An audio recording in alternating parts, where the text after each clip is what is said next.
ஜீவோலி திருச்சபை சார்பிலும் வந்திருக்கவங்க யாவரையும் மீண்டும் வாழ்த்தி வரவேற்கிறோம். நாங்கள் இந்த நாளிலும் தியானத்துக்காக எடுத்து வாசிப்போம். ஆதியாகமம் 2ஆம் அதிகாரம்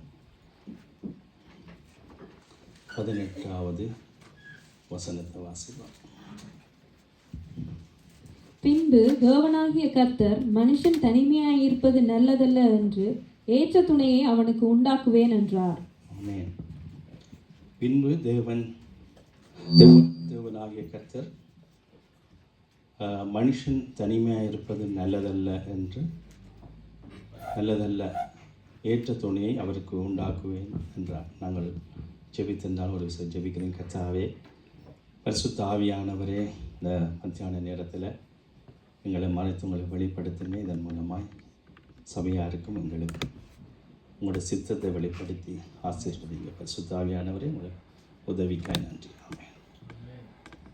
பாருங்கள், பின்பு தேவனாகிய கர்த்தர் மனுஷன் தனிமையாக இருப்பது நல்லதல்ல, ஏற்ற துணையை அவனுக்கு உண்டாக்குவேன். ஆகவே இந்த நாளிலும் கூட நாங்கள் பார்க்கின்ற விடயம் தலைப்பு ஏற்ற துணை. நாங்கள் பார்க்கிறோம், கிறிஸ்தவத்தை குறித்து ஒவ்வொருவருக்கு ஒவ்வொரு அபிப்பிராயம் இருக்கலாம். கிறிஸ்தவம் என்ற ஒரு வழி, அல்லது சில வேளைகளில் கிறிஸ்தவம் உலகத்தின் பார்வைக்கு ஒரு ரிலிஜன் அப்படி கூட இருக்கலாம். ஆனால் உண்மையாக கிறிஸ்தவம் என்றது ஒரு வாழ்க்கை, கடவுளோட மனுஷன் வாழுகிற வாழ்க்கை. தேவன் எங்களை 2 இடத்துல வாழும்படியாக அழைத்திருக்கிறார். ஒன்று இந்த பூலோகத்தில், இன்னொன்று பரலோகத்தில். இன்னொரு வாழ்க்கைக்கு தயாராகும்படியாகத்தான் இது நிழலாக கொடுக்கப்பட்டிருக்கு. எப்படி பழைய ஏற்பாடு ஒரு நிழல், புதிய ஏற்பாடு ஒரு நிஜம். அதே போல் எங்களோட வாழ்க்கையில் சாதாரணமாக நாங்கள் பார்க்க போனால் அதுதான். ஏன்னா பரலோகத்தின் ராஜ்யம் இந்த பூமிக்குள்ள வருவதாக என்றெல்லாம் நாங்கள் ஜெபிக்கிறோம். உம்முடைய சித்தம் பரலோகத்திலே செய்யப்படுவது போல புலோகத்திலும் செய்யப்படுவதாக அப்படியாக நாங்கள் பல இடத்துல நாங்கள் பார்க்கலாம். நேரத்தை கவனப்படுத்தி சுருக்கமாக பார்ப்போம்.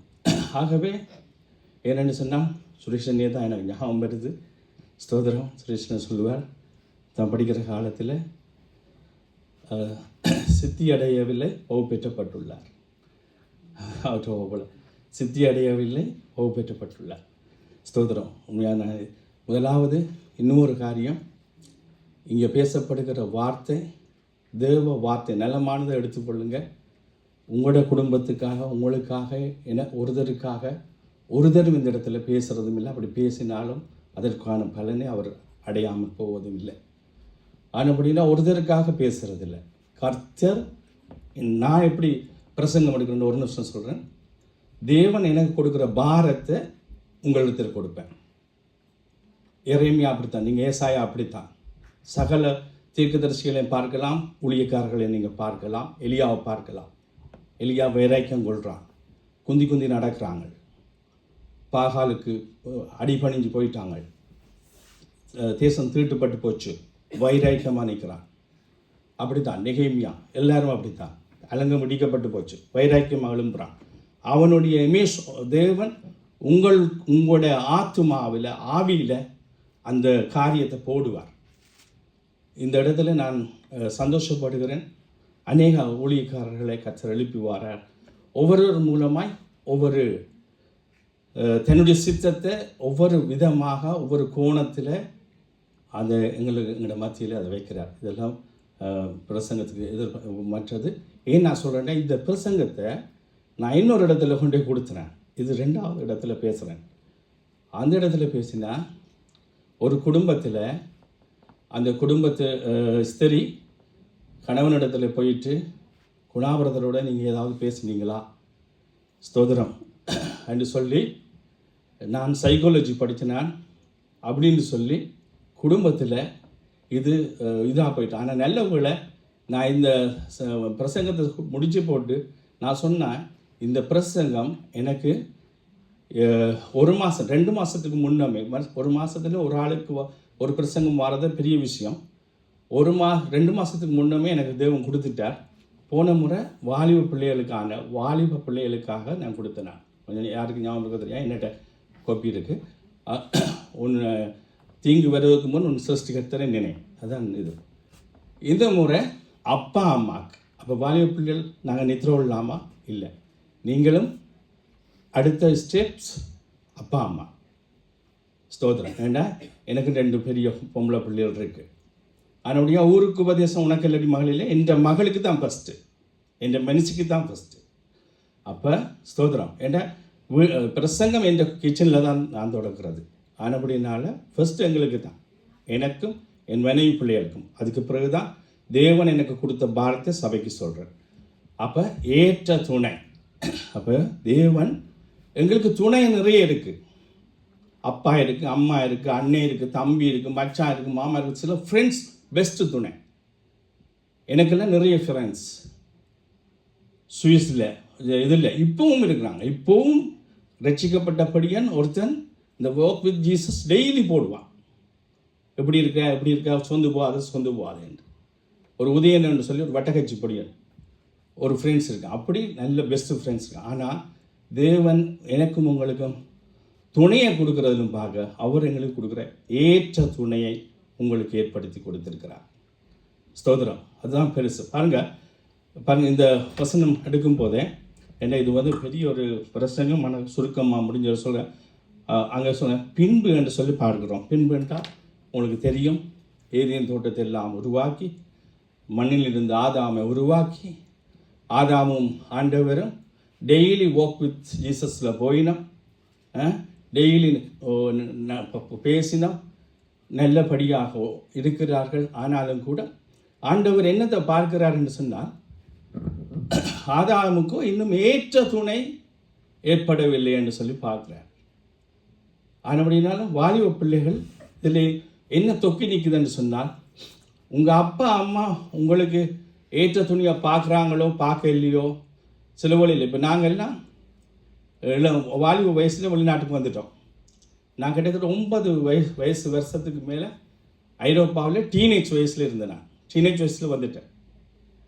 3 நாட்டில் அப்படியே சுற்றி அடிச்சோன்னு நிற்கிறோம். எங்களோட பார்வையில் சில உள்ள எங்கள் அம்மா அப்பா ஒரே காசுன்றாங்க. எங்களுக்கு ஏற்ற துணி எங்கே சமைக்க கஷ்டமாக இருக்குது. இங்கே வீட்டில் உடுப்பு துவைக்கணும். உங்களுக்கு தெரியும் என்ன மாதிரி ப்ரோக்ராம் இருக்குமெண்டு. இனி பொடிகள் வந்துட்டால் நாங்கள் இருந்து கழிச்சு கொண்டிருப்போம். ஒரு வேலையும் அங்கே நடந்திருக்காது. அப்படி. ஆனால் ஒன்று மட்டும் இதில் பார்க்குறோம், தேவன் எங்களுடைய அப்பா அம்மா உங்களுக்கு ஏற்ற துணி ஏற்படுத்துகிறாரோ இல்லையோ, தேவன் முதலாவது ஆதாம் கேட்டாரா, எனக்கு ஒரு ஏற்ற துணியை ஏற்படுத்துங்க ஆண்டவரே? நோ.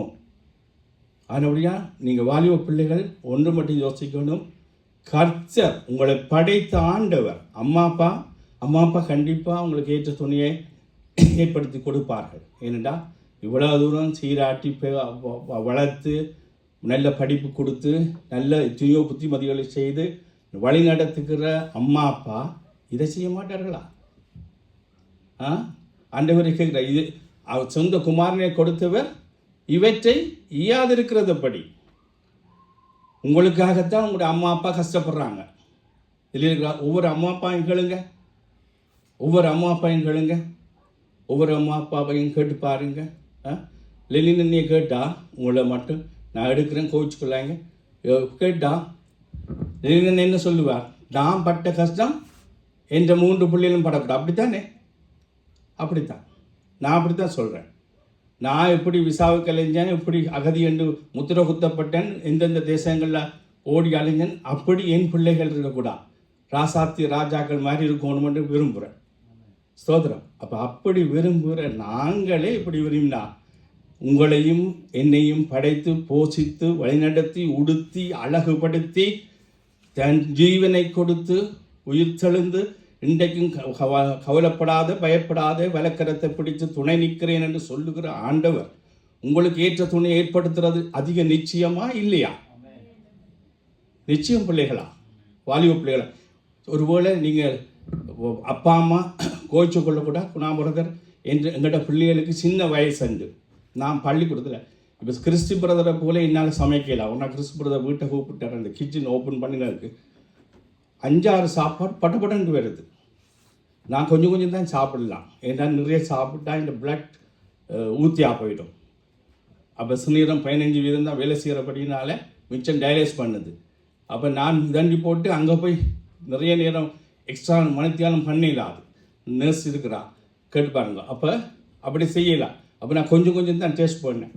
ஆனால் நான் பள்ளிக்கூடத்தில் படித்து வேலை செய்யிருக்கேன், 12 வருஷம் வேலை செய்யிருக்கேன். எனக்கு தெரியும் பிள்ளைகளுக்கு என்ன சொல்லிக் கொடுக்குறாங்களேன்னு. வேலண்டைன் டேக்கு என்ன சொல்லிக் கொடுக்குறாங்கன்னு நான் கண்ணால் பார்த்தேன். நான் தான் குளூசிஸ்மா, எனக்கு தெரியும். அதோடைய இதுக்காக சொல்லலை, இந்த பிள்ளைகளுக்கு எல்லாரும் 18 வயசு ஆயின பிள்ளைகள் அத்தனை பேருக்கும் சொல்லிக் கொடுக்க வேண்டியது எங்களோட கடமை. பேட் டச், குட் டச் எல்லாம் சொல்லிக் கொடுக்க வேண்டியது நம்மளோட கடமை.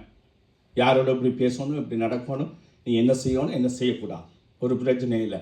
ஆனபடியாக நாங்கள் என்ன சொல்கிறேன்டா, கர்த்தர் உங்கள் ஒவ்வொருவருக்கும் படைத்த ஆண்டவர், நடத்துகிற ஆண்டவர். ஏனென்றா நான் அதான் சொன்னேன், சுரேஷன் இந்த அந்த பகுதி நல்லா இருந்தாலும் அதில் நிறைய அர்த்தம் இருக்குது. அடிக்கடி இந்த பிரசங்கத்தில் சுரேஷன் நேற்று சொல்கிறேன்னா உங்களுக்கு அன்று சொல்கிறேன் நல்ல இது பகுதி தான். ஏனென்றா எங்களோட வாழ்க்கை ஃபெயில் ஆகக்கூடாது. கடவுள் எங்களை தெரிந்து கொண்டது, பிரித்தெடுத்தது, எடுத்து கொண்டு வந்தது, இதுவரை நடத்தினது, இவ்வளவு தூரம் சிலுவை சுமந்தது, ரத்தம் சிந்தினது, உயிர்த்தது எல்லாமே நானும் நீங்களும் வாழணும் என்றக்காது.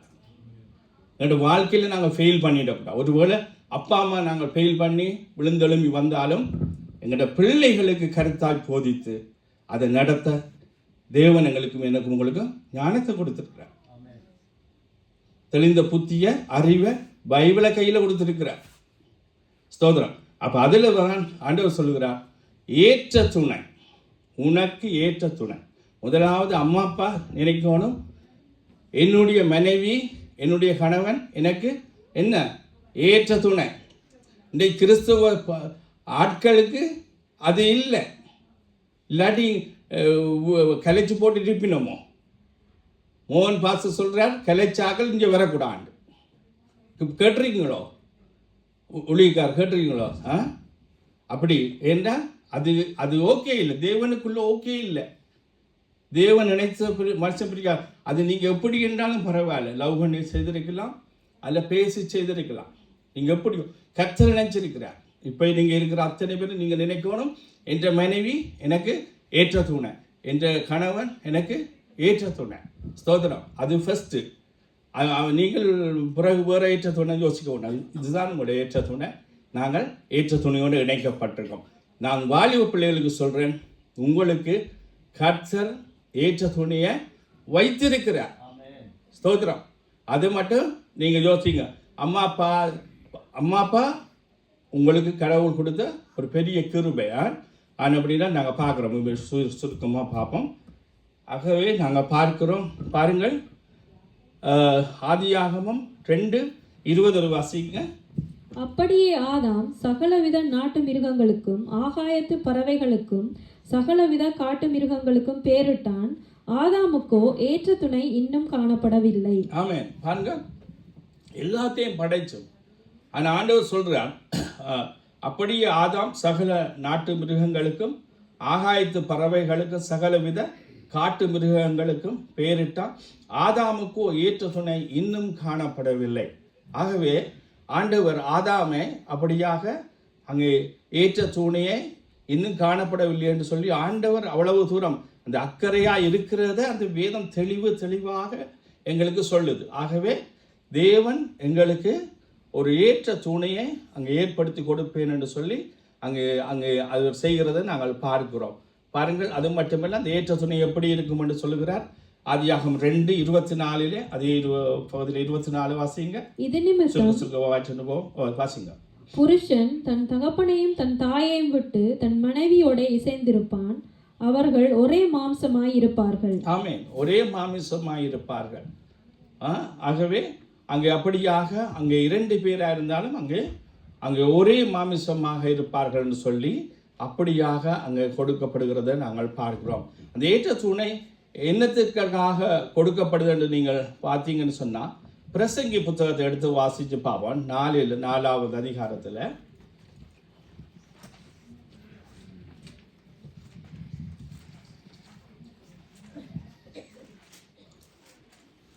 4:9 வாசிங்க. ஒண்டியாய் இருப்பதிலும் இருவர் கூடி இருப்பது நலம். அவர்களுக்கு நல்ல பலன் உண்டாயிருக்கும். அவர்களுடைய பிரயாசத்தினால் அவர்களுக்கு நல்ல பலன் உண்டாகும். 10வது வாசிங்க. ஒருவன் விழுந்தால் அவன் உடனாளி அவனை தூக்கி விடுவான். ஒண்டியாயிருந்து விழுகிறவனுக்கோ ஐயோ, அவனை தூக்கி விட துணை இல்லையே. ஆமென். ஒண்டியாயிருந்து விழுகிறவனுக்கு ஐயோ. ஆகவே அங்கே அதற்காக தான் அங்கே துணை கொடுக்கப்படுகிறது என்று சொல்லி நாங்கள் பார்க்கிறோம். ஏன்னா ஒண்டியாயிருந்து விழுகிறவனுக்கு ஐயோ என்று சொல்லப்படுகிறது. அதனுடைய நீங்கள் புதிய ஏற்பாட்டிலே நீங்கள் பார்க்கலாம். அங்கே பவுல் சொல்லுகிறார், நீங்கள் விபச்சாரம் இல்லாதபடிக்கு கணவனையும் மனைவியையும் உடையவர்களாக நீங்கள் இருங்கள் என்று சொல்லப்படுகிறது பார்க்கிறோம். அப்படியான ஒருவேளை இப்போ கணவனை இழந்தவர்களோ அல்லது மனைவியை இழந்தவர்களோ அல்லது திருமணமாகாமல், அதுக்கு பவுல் திருமணமாகாதவர்.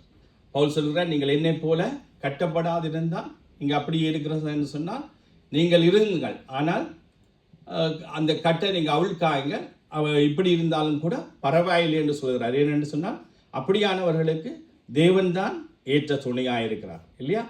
கர்த்தரோட அங்கே அவர்கள் ஜீவிக்கிறவர்களாக இருக்கிறார். ஏன்னா பவுலை நீங்கள் பார்த்தீங்கன்னு சொன்னால் பவுல் அப்படித்தான், பவுலை குறித்து பார்க்கும்போது. ஆனபடினால அவர்களுக்கும் இங்கே விழுந்திருக்கு. ஆனாலும் கூட ஒண்டியாயிருந்து விழுகிறவனுக்கு ஐயோ என்று சொல்லப்படுகிறது. ஏண்டா ஒருவன் மேற்கொள்ள வந்தால் 2 பேராக அந்த அவனை மேற்கொள்ள முடியும் என்று சொல்லி வேதம் சொல்லுகிறது. ஆகவே தான் இது தேவன் நாங்கள் பார்க்கிறோம். திருமண ஒப்பந்தம் என்றது, அந்த ஏற்ற துணை என்பது, அந்த திருமண குடும்ப வாழ்வு என்றது ஃபர்ஸ்ட் தேவனாலே உருவாக்கப்பட்டது என்று சொல்லி பார்க்கிறோம். இது தேவனுடைய நியமம், இது தேவனுடைய ஒரு காரியம் என்று சொல்லி நாங்கள் பார்க்கிறோம். ஆனபடினால அந்த காரியத்தில் நாங்கள் வெற்றி பெறுகிறவர்களாக இருக்கணும் என்று நாங்கள் பார்க்கிறோம். அது மட்டும் இல்லாமல் நீங்கள் பார்த்தீங்கன்னு சொன்னால் பிரசங்கி 9:9 வாசிச்சு பாருங்க.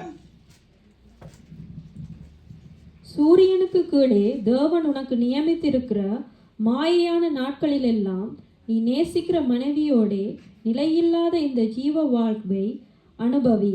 இந்த ஜீவனுக்குரிய வாழ்விலும் நீ சூரியனுக்கு கீழே படுகிற பிரயாசத்திலும் பங்கு இதுவே. பாருங்க, சூரியனுக்கு கீழே தேவன் உனக்கு நியமித்திருக்கிற மாயான நாட்களிலெல்லாம் நீ நேசிக்கிற மனைவியோட நிலையில்லாத இந்த ஜீவ வாழ்வை அனுபவி. இந்த ஜீவனுக்குரிய வாழ்விலும் நீ சூரியனுக்கு கீழே படுகிற பிரயாசத்திலும் பங்கு இதுவே. ஆகவே இது எங்களுக்கு தேவன் கொடுத்த ஒரு கிஃப்ட். ஆனபடியினால ஒரு குடும்ப வாழ்வுன்றது நல்லது. ஒரு குடும்பம் பல்கலைக்கழகம் இந்த உலகம் சொல்லுது. ஆகவே குடும்ப வாழ்க்கைன்றது ஒரு குட்டி பரலோகம், ஒரு சபை. தேவன் அது அழகான ஒரு தோட்டத்தை போல ஒரு காரியமாக அதை எங்களுக்கு கொடுத்திருக்கிறார். ஆனால் இன்றைக்கு குடும்பங்கள் எப்படி நாரி போயிருக்கு யோசிச்சு பாருங்க. நீங்கள் யாரும் உங்களுக்கு எடுத்து போடாங்க. நான் இப்போ போன முறை பிரசங்கத்தை கொடுத்துட்டு எனக்கு ஃபோன் வந்த மாதிரி. ஆனால் நீங்கள் யோசிச்சு பாருங்க. ஸ்தோத்திரம். ஒருவேளை நீங்கள் யோசிச்சு பாருங்க, இன்றைக்கு குடும்பங்கள் எங்கே நிற்குது, கணவன் மனைவி எங்கே நிற்கிறோம்.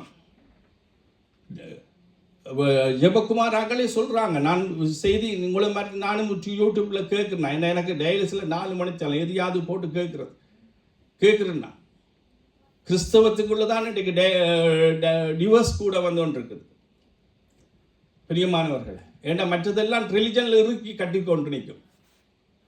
இது அப்படி இல்லை. இது ரொம்ப நல்லா ஃப்ரீயாக்கி போட்டான். விளங்குதான். அதுவும் வெள்ளைக்கார நாடுகள். அவன் கடவுள் 2 தான் படைச்சான், ஆணும் பெண்ணும் என்று. இவன் 3 படைச்சு வச்சுக்கான்.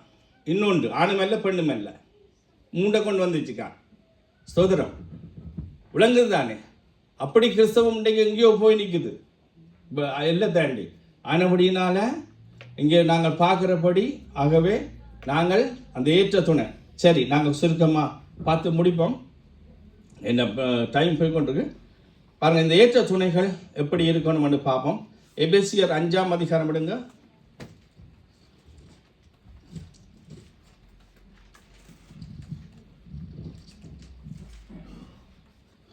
5ஆம் அதிகாரம் 22 வாசிங்க. மனைவிகளே, கர்த்தருக்கு கீழ்ப்படுகிறது போல உங்கள் சொந்த புருஷருக்கு கீழ்ப்படியுங்கள். 5லேருந்து வாசிங்க. 22, 23, 24, 25. கிறிஸ்து சபைக்கு தலையாயிருக்கிறது போல புருஷனும் மனைவிக்கு தலையாயிருக்கிறான். அவரே சரீரத்துக்கும் இரட்சகராயிருக்கிறார். ஆகையால் சபையானது கிறிஸ்துவுக்கு கீழ்ப்படுகிறது போல மனைவிகளும் தங்கள் சொந்த புருஷர்களுக்கு எந்த காரியத்திலேயும் கீழ்ப்படிந்திருக்க வேண்டும். புருஷர்களே, உங்கள் மனைவிகளில் அன்பு கூறுங்கள். அப்படியே கிறிஸ்துவும் சபையில் அன்பு கூர்ந்து தாம் அதை திருவசனத்தை கொண்டு தண்ணீர் முழுக்கினால் சுத்திகரித்து பரிசுத்தமாக்குறதற்கும் 28 அது வாசிங்க. அப்படியே புருஷர்களும் தங்கள் மனைவிகளை தங்கள் சொந்த சரீரங்களாக பாவித்து அவர்களில் அன்பு கூற வேண்டும். தன் மனைவியில் அன்பு கூறுகிறவன் தன்னில் தான் அன்பு கூறுகிறான். ஆமென். பாருங்க, இந்த இடத்துல சொல்லப்படுது, மனைவிகளை கர்த்தருக்கு கீழ்ப்படுகிறது போல உங்கள் சொந்த புருஷர்களுக்கும் கீழ்ப்படியுங்கள். கிறிஸ்து சபைக்கு தலையாயிருக்கிறது போல புருஷனும் மனைவிக்கு தலையாயிருக்கிறான். அவரே சரீரத்துக்கு இரட்சகராயிருக்கிறார். ஆகையால் சபையானது கிறிஸ்துவுக்கு கீழ்ப்படுகிறது போல மனைவிகளும் தங்கள் சொந்த புருஷர்களுக்கு எந்த காரியத்திலும் கீழ்ப்படிந்திருக்க வேண்டும். புருஷர்களே, உங்கள் மனைவிகளில் அன்பு கூறுங்கள். அப்படியே கிறிஸ்துவும் சபையில் அன்பு கூர்ந்து என்று பார்க்குறோம். 28 பார்க்குறோம். அப்படியே புருஷர்களும் தங்கள் மனைவிகளை தங்கள் சொந்த சரீரமாக பாவித்து அவர்களில் அன்பு கூற வேண்டும். தன் மனைவியில் அன்பு கூறுகிறவன் தன்னைத்தான் அன்பு கூறுகிறான். ஆகவே இது நாங்கள் கேள்விப்பட்டது தான், தெரிந்தது தான். வேதம் தெளிவாக சொல்லுகிறது, சபைக்கு நீங்கள் எப்படி ஆண்டவருக்கு எப்படி கீழ்ப்படுகிறீங்களோ அதே போல் உங்களுடைய சொந்த புருஷனுக்கு கீழ்ப்படியுங்கள். அதே போல் புருஷன்மாரும் உங்கள் மனைவிகள் மேல் அன்பு கூறுங்கள். அவர்களை கடிந்து கொள்ளாதிருங்கள், அல்லாட்டி அவர்களை அங்கே வேலைக்காரர் மாதிரி நடத்தாங்கள் என்று சொல்லப்படுகிறதை நாங்கள் பார்க்கிறோம். ஆகவே இதில் ஒருவருக்கொருவர் தேவ அன்பை பகிர்ந்து கொள்ளுங்கள் என்று தான் வேதம் தெளிவாக சொல்லுகிறது.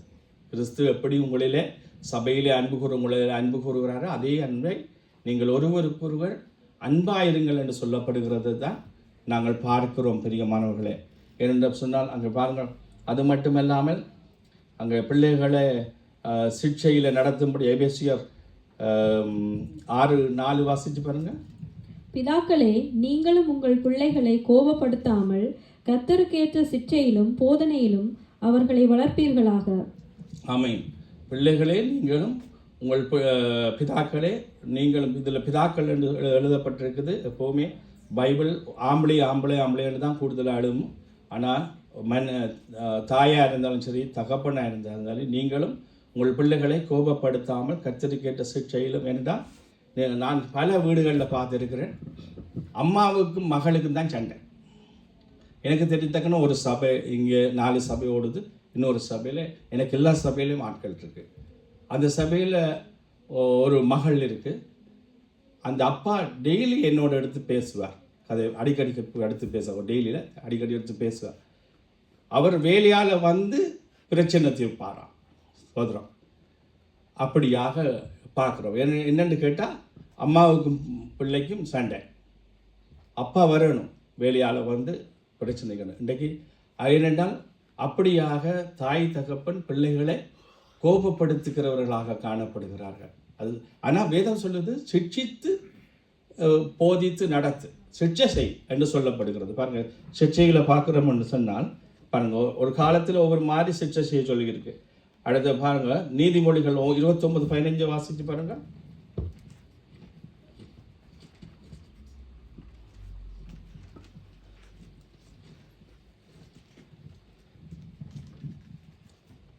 நீதிமொழிகள் 29:15. பிறம்பும் கடிந்து கொள்ளுதலும் ஞானத்தை கொடுக்கும்.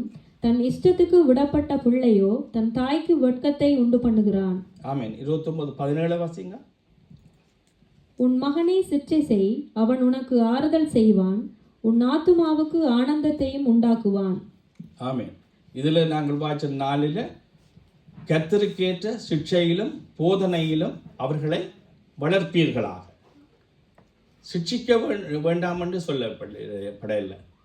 ஒரு குறிப்பிட்ட காலத்துக்கு நாங்கள் அடிச்சியோ ஏதோ மாதிரி சிக்ஷிப்போம். அதுக்கு பிறகு கர்த்தருடைய வார்த்தையை சொல்லித்தான் இது. இப்போ எல்லாம் 18 வயசுக்கு மேலேன்னு சொன்னால் பிள்ளைகளுக்கு அது தோளுக்கு மேலே வளர்ந்தால் தோழர்கள்லாம் அதுகளுக்கு சிக்ஷையை சொல்லி கொடுத்து தான் நாங்கள் வளர்க்க வேண்டும்னு சொல்லி பார்ப்போம். அதை விட்டுட்டு நாங்கள் பிள்ளைகளை கடிந்து கொள்ளுகிறதோ அல்லாட்டி வித்தியாச விதமாக கோபப்படுத்தி அவர்களை இன்னுமாய் ஒரு காரியத்தை செய்யப்படுன்றது அது கூடாத காரியம் என்று சொல்லி நாங்கள் பார்க்கணும். என்றால் நீங்கள் பார்த்தீங்கன்னு சொன்னால் சில நேரங்களில் எங்களுடைய வாயறிக்கைகள் அந்த பிள்ளைகளை தாக்குறதாக இருக்கும். நாங்கள் இப்போ சில எங்களோட ஊரில் நீங்கள் பார்த்தீங்கன்னு சொன்னால் நீ ஒன்றுக்கும் உதவாது, நீ ஒன்றுக்கும் உறப்பட மாட்ட, இதெல்லாம் கிறிஸ்தவர்களுடைய வாயில் வரக்கூடிய வார்த்தைகள் இல்லை. என்ன உங்களுக்கு தெரியாது, நீங்கள் சில வழியில் அதில் உண்மை இருக்குன்னு நீங்கள் சொல்லலாம், நீங்கள் இதில் உண்மை இருக்குன்னு சொல்லலாம். ஆனால் அது நீங்களே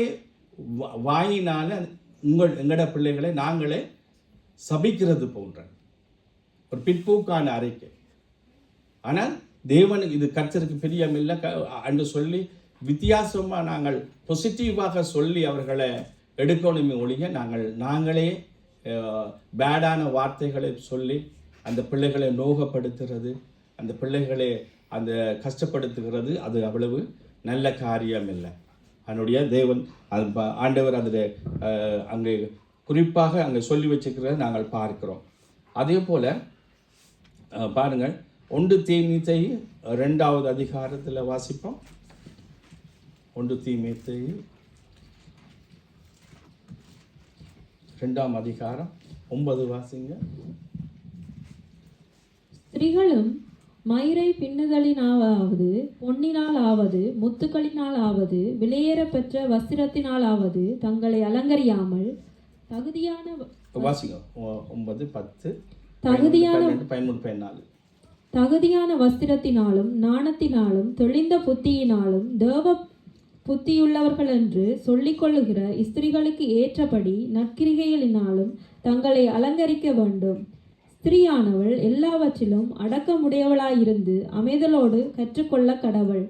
உபதேசம் பண்ணவும் புருஷன் மேல் அதிகாரம் செலுத்தவும் ஸ்திரீயானவளுக்கு நான் உத்தரவு கொடுக்கிறதில்லை, அவள் அமைதலாயிருக்க வேண்டும். எண்ணத்திலானெனில் முதலாவது ஆதாம் உருவாக்கப்பட்டான், பின்பு ஏவாள் உருவாக்கப்பட்டாள். மேலும் ஆதாம் வஞ்சிக்கப்படவில்லை, ஸ்திரீயானவளே வஞ்சிக்கப்பட்டு மீறுதலுக்கு உடன்பட்டாள். ஆமென், ஆமென். இதில் நீங்கள் பார்த்தீங்கன்னு சொன்னால் இந்த இடத்துலையும் கூட ஸ்திரீகள் அந்த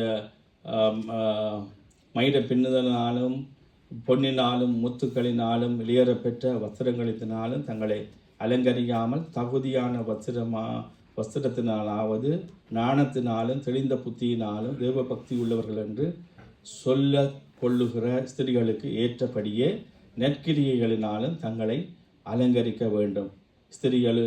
ஸ்திரியானவள் எல்லாவற்றிலும் அடக்கமுள்ளவளாயிருந்து அமைதலோடு கற்றுக்கொள்ள கடவுள். உபதேச பண்ணவும் புருஷன் மேல் அதிகாரம் செலுத்தவும் ஸ்திரியானவளுக்கு நான் உத்தரவு கொடுக்கிறதில்லை, அவள் அமைதலாயிருக்க வேண்டும் என்று சொல்லி அங்கே பார்க்கிறோம். என்றால் அதுக்கு காரணத்தையும் பவுலடிகள் எழுதி வச்சிருக்கிறார். அப்படின்னு சொன்னால் அங்கே ஆதாம் வஞ்சிக்கப்படவில்லை, ஏவாளை வஞ்சிக்கப்பட்டாள் என்று சொல்லி பார்க்கிறோம். ஆகவே இதில் இந்த பகுதியில் டீப்பாக போக தேவையில்லை, உங்களுக்கு நல்லா தெரியும்.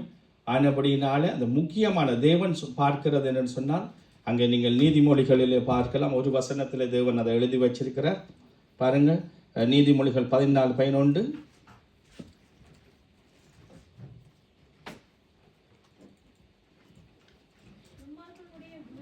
இல்லை, நீதிமொழி 14:11 புத்தியுள்ள ஸ்திரீ தன் வீட்டை கட்டுகிறாள். புத்தியுள்ள ஸ்திரீ தன் வீட்டை கட்டுகிறாள், புத்தியில்லாத ஸ்திரீயோ தன் கைகளினாலே அதை இடித்து போடுகிறாள். ஆமென்.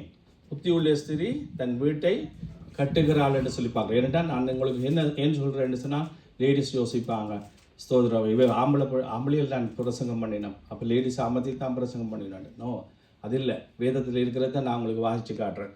ஏன்னா என்னோட ஊழியம் செய்த நிறைய நல்ல தேவ பக்தி உள்ள மனுஷர்கள் எங்களை விட நல்ல, அதாவது தங்களை ஒப்பு கொடுத்து பொருட்களினாலும் நேரத்தினாலும் எவ்வளவோ காரியங்களை செய்த குடும்பங்கள் ஸ்திரிகளினாலே தான் இன்றைக்கு தூர போய் நிற்கிறத நாங்கள் பார்க்குறோம். தேவனுடைய சித்தத்தில் இருந்து, திட்டத்தில் இருந்து, நோக்கத்தில் இருந்து எங்கேயோ விலத்தி விற்கிறத நாங்கள் பார்க்கிறோம். இந்த ஆதாமை நீங்கள் பார்த்தீங்கன்னு சொன்னால் அதைத்தான் ஆதாம் வந்து யோசிச்சிருக்கலாம். அவள் அதை பறித்து புசித்து ஆதாமுக்கு கொடுக்குறாள். கொடுக்கும்போது அவள் கொடுக்கக்குள்ள உண்மையான சரியான ஆதாமன்னா என்ன சொல்லியிருக்கணும்? பைத்தியக்காரி மாதிரி.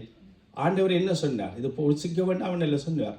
நீ புசிக்க வேண்டாம்னு சொன்னதை முதல் பறிச்சதே போல. எப்படி நீ பறிச்ச நீ அப்படி இல்லை சொல்லியிருக்கணும். இந்தாங்க பிடிங்க, நானே சாப்பிடுங்க ஒன்று சாப்பிட்டேன். கதை முடிச்சு. ஆண்டவர் வந்து 2 பேரும் கெட் அவுட், வெளியில் போங்கன்னு சொல்லிட்டார். ஏதேன் தோட்டம் மூடப்பட்டுட்டு வெளியில் போங்கன்னு சொல்லிட்டார். யோசிச்சு பாருங்க. ஆகவே அதே தான், வாங்க சபையை விட்டு வெளியில் போவோம்ட்டா ஸ்திரி சொல்வா, அத்தானும் பிள்ளைகளுமா போயிடுறோம். இன்றைக்கு நிலைமை அதுதான் இருக்குது. இன்றைக்கு அநேக ஸ்திரிகள், நான் யாரை குறித்தும் இதில் சொல்ல இல்லை, நான் என்னை விட சின்சீரியஸாக ஓடின ஆக்களை நான் பார்த்துருக்கேன். நல்ல என்னை விட, அதான் சொல்கிறேன், நான் அவர்களுக்கு மேலே அல்ல, அவர்களை நான் பார்த்துருக்கிறேன்.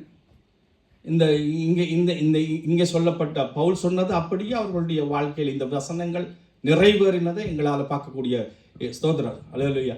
என்ன நீங்கள் நினைக்கக்கூட, நான் யாரையும் நியாயந்திருக்கேன் இல்லை, உங்களுக்கு தெரியும்.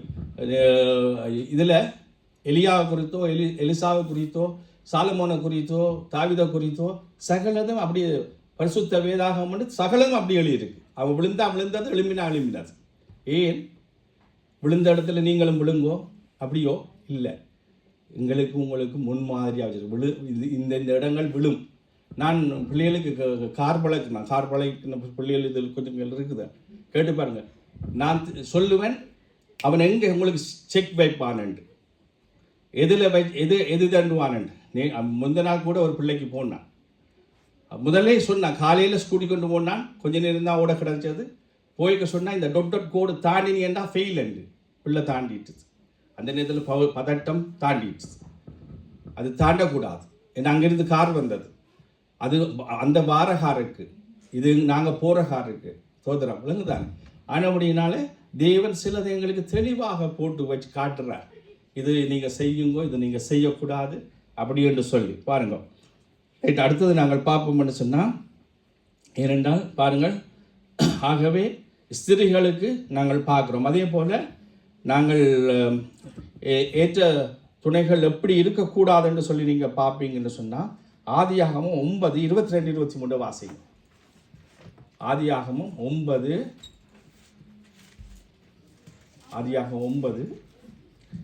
அப்பொழுது கானானுக்கு தகப்பனாகிய காம் தன் தகப்பனுடைய நிர்வாணத்தை கண்டு வெளியில் இருந்தான், சகோதரர் இருவருக்கும் அறிவித்தான். அப்பொழுது சேமும் யாப்பேத்தும் ஒரு வஸ்திரத்தை எடுத்துக்கொண்டு தங்கள் இருவருடைய தோளின் மேலும் போட்டுக்கொண்டு பின்னிட்டு வந்து தங்கள் தகப்பனுடைய நிர்வாணத்தை மூடினார்கள். அவர்கள் எதிர்முகமாய் போகாதபடியினால் தங்கள் தகப்பனுடைய நிர்வாணத்தை காணவில்லை. ஆமென். இதில் நீங்கள் பார்த்தீங்கன்னு சொன்னால், அங்கே காம் வந்து சபிக்கப்படுகிறான். நோவாவுடைய 3 பிள்ளைகளில் ஒரு பையன் காமன்ற பிள்ளை சபிக்கப்படுகிறான். எப்படி சபிக்கப்படுறான்னு நீங்கள் பார்த்தீங்கன்னு சொன்னால், இந்த நோவா திராட்சரசம் பயிர்றார். திராட்சரசம் பெருகினதுனால அதை புளிக்க வச்சு அதை குடித்ததுனால அவர் அந்த காரியத்தை, அதாவது அவருக்கு மயங்கி அப்படியாக அவர் இருக்கிறார். ஆகவே இந்த இடத்துல நீங்கள் பார்த்தீங்கன்னு சொன்னால், அந்த காம் அந்த நிர்வாணத்தை மறைக்காததுனால, அதை மறைக்காமல் அதை வந்து மற்றவர்களுக்கு சொன்னதுனாலே அங்கே சாபத்தை பெற்றுக்கொள்கிறான். ஆனாலும் கூட இந்த இடத்துல நாங்கள் பார்க்கிறது என்னென்னு சொன்னால், அந்த தகப்பன் நடந்து கொண்ட முறை பிள்ளைகளுக்கு சாபத்தை கொண்டு வருது என்று சொல்லி நாங்கள் பார்க்கிறோம். ஆகவே தாய் தகப்பனாகிய நாங்கள் எங்களோட பிள்ளைகளுக்கு, என்றால் நாங்கள் அதைத்தான் பார்க்கிறோம். கிறிஸ்துவுக்குள்ள வந்த பிறகுதான் எங்களுடைய பரம்பரை சாபம் முறிக்கப்படுகிறது. அதுக்கு முன்னதியான ஆட்கள் இதைத்தான் செய்தார்கள்.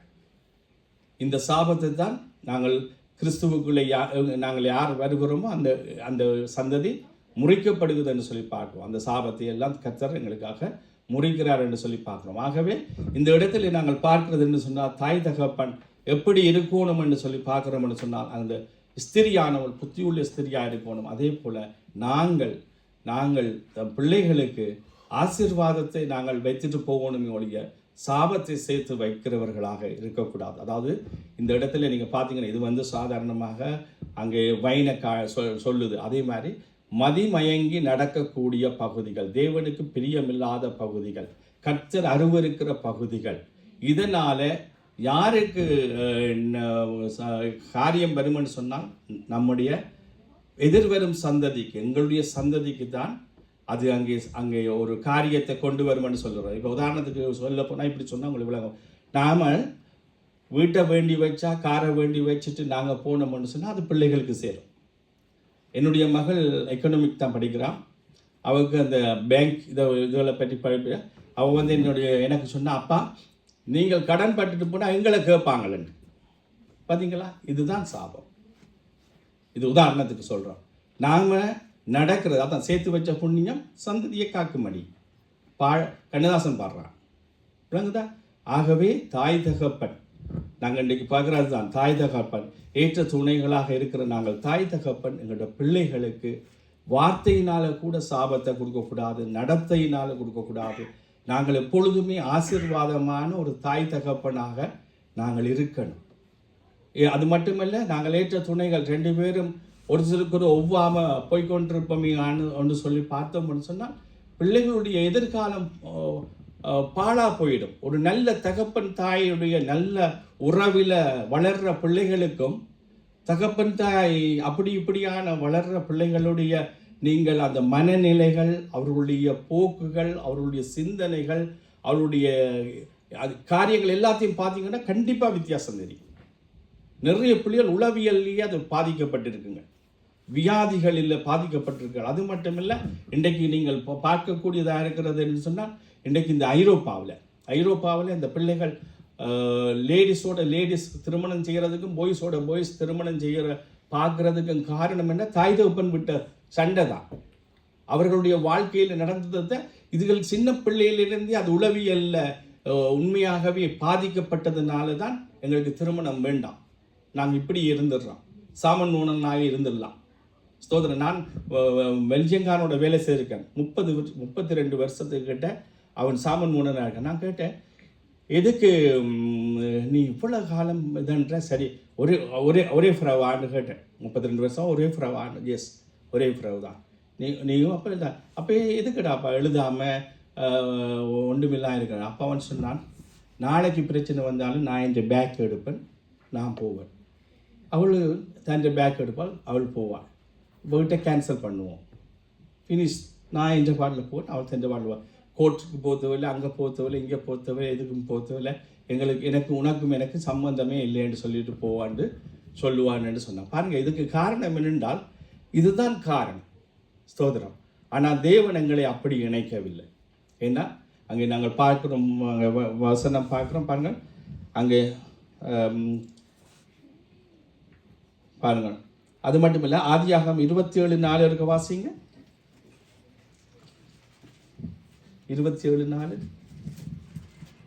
அதை எனக்கு பிரியமாயிருக்கிற ருசியுள்ள பதார்த்தங்களாக சமைத்து நான் புசிக்கவும், நான் மரணமடையும் முன்னே என் ஆத்துமா உன்னை ஆசீர்வதிக்கவும் என்னிடத்தில் கொண்டு வா என்றான். ஆமென்.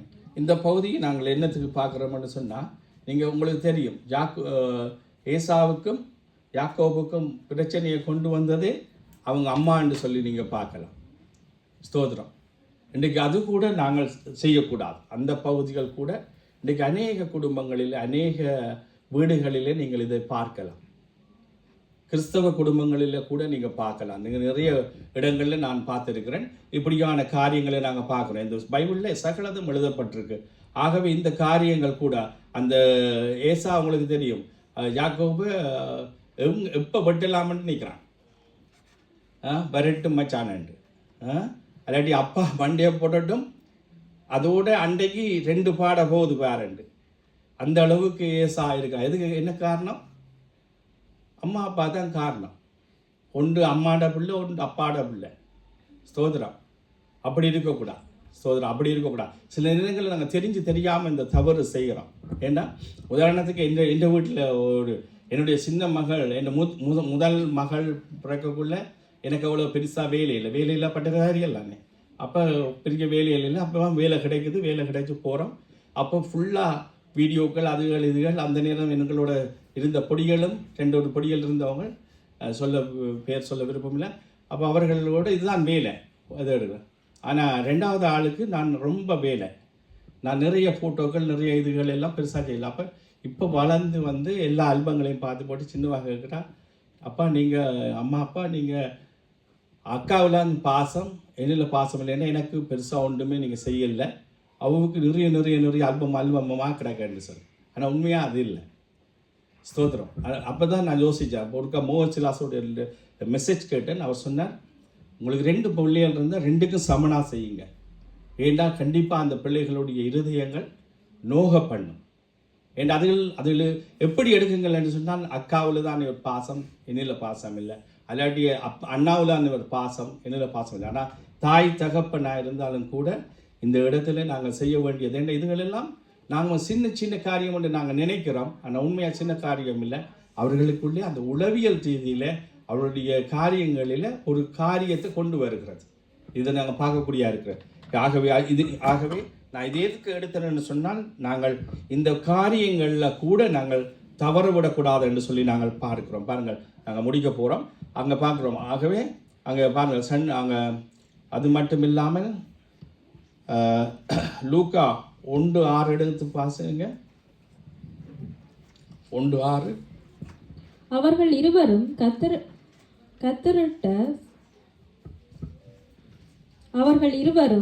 கத்தரிட்ட சகல கற்பனையின்படியேயும் நியமங்களின்படியேயும் குற்றமற்றவர்களாய் நடந்து தேவனுக்கு முன்பாக நீதி உள்ளவர்களாய் இருந்தார்கள்.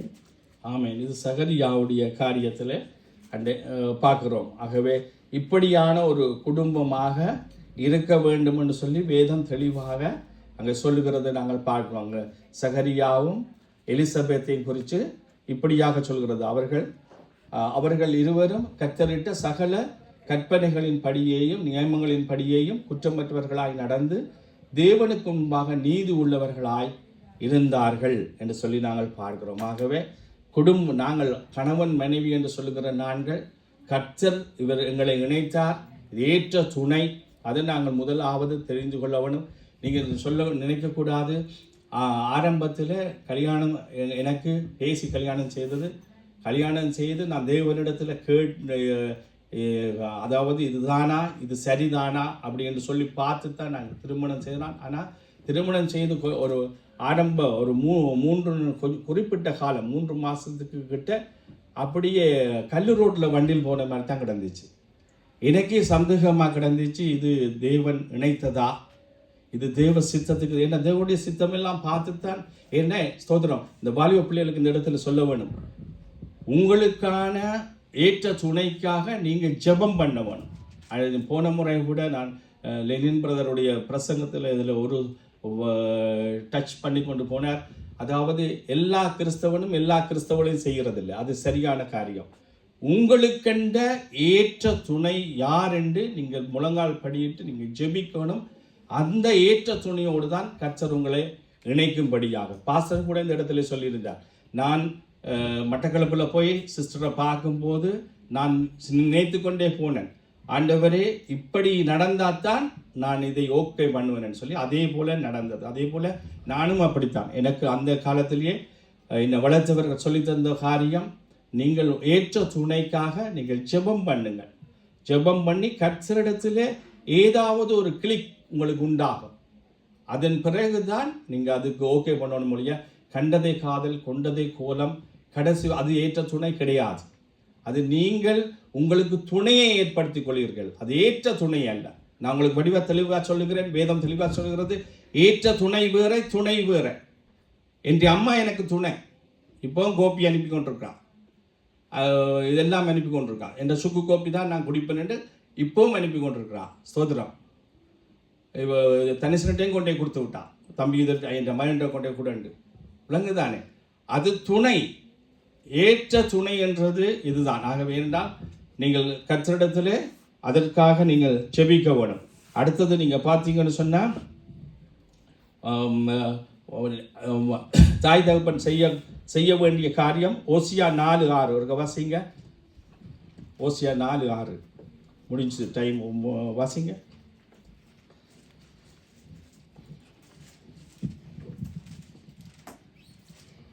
என் ஜனங்கள் அறிவில்லாமையினால் சங்காரமாயிருக்கிறார்கள்.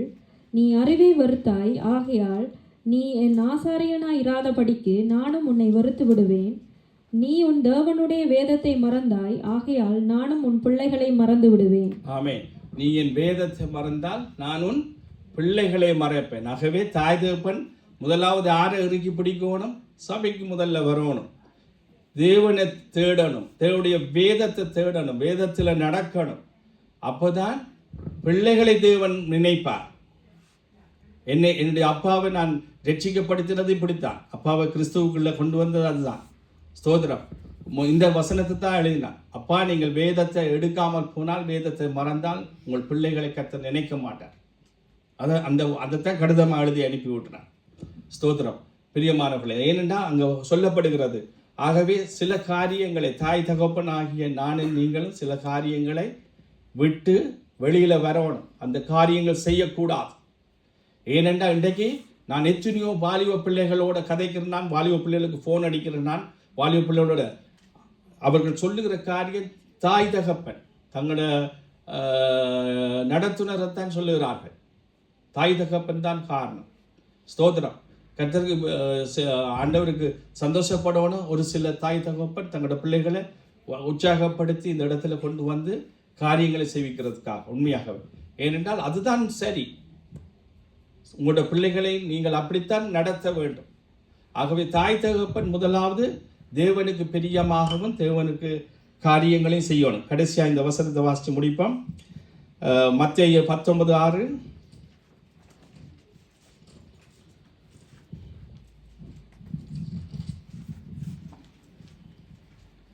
இப்படி இருக்கிறபடியினால் அவர்கள் இருவராயிராமல் ஒரே மாம்சமாய் இருக்கிறார்கள். ஆகையால் தேவன் நினைத்ததை மனுஷன் பிரிக்காதிருக்க கடவன் என்றார். ஆமென். ஆகவே தேவன் நினைத்ததை மனிதன் பிரியாதிருக்க கடவன். இணைய போற நீங்கள் இதற்காக ஜெபம் பண்ணுங்கள். கர்த்தரிடத்திலே, கர்த்தாவே, நீர் எனக்கான ஏற்ற துணையை ஏற்ற வேளையிலே எனக்கு ஏற்படுத்தி கொடுப்பீர், ஏற்படுத்தி கொடும் என்று சொல்லி ஏற்ற துணையோடு நான் இணைக்கப்படணும். அந்த காரியத்தில் நீங்கள் தெளிவாக தேவனிடத்தில் நீங்கள் ஜெபம் பண்ண வேணும். அதுதான் முக்கியம். நான் என்னுடைய வாழ்க்கையில் நான் அதை தான் கடைபிடிச்சேன். எனக்கு அதை தான் சொல்லி தந்தார்கள். கர்த்தர் அதன்படி தான் நடத்தினார். என்றால் ஏற்ற துணையாக இருந்தால் எந்த பிரச்சனை வந்தாலும் பிரச்சனை வரும். நான் 3 மாதத்தில் உங்களுக்கு சொன்ன மாதிரி இருந்தாலும் கல்லுவண்டு கை நான் நிறைய லேடிஸை கை கொடுக்க மாட்டேன். நீங்கள் பாருங்கள், நான் பெருசாக கொடுக்கறதில்லை. கை கொடுக்கறதுலேயே பிரச்சனை. ஸ்தோத்திரம். நான் சந்திச்சேனா, நாங்கள் ஒன்று மேலிருந்து குதிக்கல. யாக்கோபு பிரதர் சொல்கிற மாதிரி மேலிருந்து குதிக்கல. உங்களை போல எல்லா பாடுகளுக்குள்ளேயும் போன ஆக்கள்லாம். எங்களுக்கு சில அடிகள் விழுந்து சரியா இதுதான் நடக்கணும், இதுதான் செய்யணும்ன்றதுல கர்த்தர் நடத்தினார். ஸ்தோத்திரம். இன்றைக்கு சாட்சியாக நிற்கக்கூடியதான் உங்களுக்கு இதுகளை சொல்லக்கூடிய அளவுக்கு நான் யோசித்தேன். நான் லவ் பண்ணி செய்திருக்கலாம். கொமர்ஸ் படித்து அங்கே ஊரில் தெரிந்தானே என்ன மாதிரி. ஸ்தோத்திரம். அது சிடிபியில் கண்டக்டராக வேலை செய்தான். ஒவ்வொரு அங்குலம் தெரியும். எஃப்னா டிப்போம் 2 வருஷம் வேலை செஞ்சான். ஸ்தோத்திரம். எவ்வளோ சீசனை பார்த்துருப்போம். ஆனபடினால நான் அப்படி யோசித்தேன். ஆனால் இன்னும் ஆண்டவரே என்று யோசித்தேன். ஆனால் கர்த்தர் என்னை இணைத்தார். எத்தனையோ பாடுகள், எத்தனையோ வியாதிகள், எத்தனையோ போராட்டங்கள், எத்தனையோ இழப்புகள் மத்தியில் இன்றைக்கு ஒரு குடும்பமாக நின்று மற்றவர்களுக்கு சாட்சி சொல்லவும், மற்றவர்களுக்கு வேதத்தை தியானிக்கவும் கடவுள் என்ன வச்சிருக்கிறாருன்னா, அது கடவுள்கிட்ட மிகப்பெரிய கிருபை. கடவுளுடைய அந்த பகுதிகள் எங்களை படிப்பிச்சாக்களுக்கு நான் நன்றி சொல்லணும். அதுதான் இந்த பிள்ளைகளுக்கு சொல்கிறேன், அதுதான் இந்த குடும்பங்களுக்கு சொல்கிறேன், இளம் குடும்பங்களுக்கு சொல்கிறேன். நீங்கள் ஸ்தோத்திரம், சந்தேகப்பட வேண்டாம். கர்த்தர் உங்களை இணைத்திருக்கிறார். கர்த்தருடைய போதனையில், சிக்ஷையில், வழிநடத்தல இப்போ நாங்கள் வாசித்த வசனங்கள் இன்னும் நிறைய இருக்கு. இன்னும் நான் இது ஏபின்னு கொடுக்க வேண்டியது அது கிடக்குது. ஆனபடினால நீங்கள் அதில் நடவுங்க. கர்த்தர் உங்களையும் என்னையும் ஆசீர்வதிப்பார். எழுந்திருப்போம். எழுந்திருந்து ஜெபம் பண்ணுவோம். கண்களை மூடி